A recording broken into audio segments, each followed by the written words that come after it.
Ito yung M92 ng WE. So try natin firing. Let's go!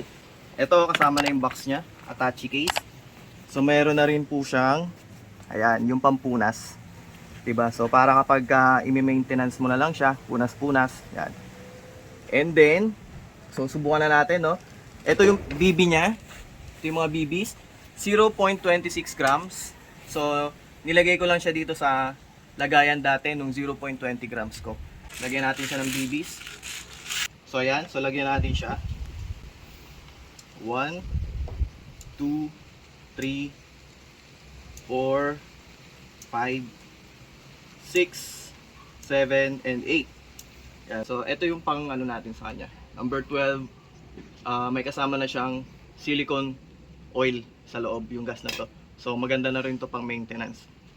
Ang paglagay niya, inverted, huwag yung diretsong ganun. Inverted lang siya. Yan. So, kahit mga 1 to 2 seconds, pwede na kasi may laman naman na siya. And iti-testing lang natin siya. Ayan. Diba? So, yun. And then, ito na yung unit. So, test fire natin siya. And make sure na naka-trigger finger out ka. Okay? So, wag mo itututok sa tao, sa hayop, or kung ano pa man. So, let's try. So, firing. Okay? So, nandito tayo ngayon sa Laguna. Okay, so, firing.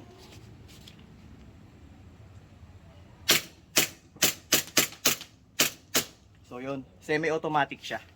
Okay? So, maganda. Maganda yung unit.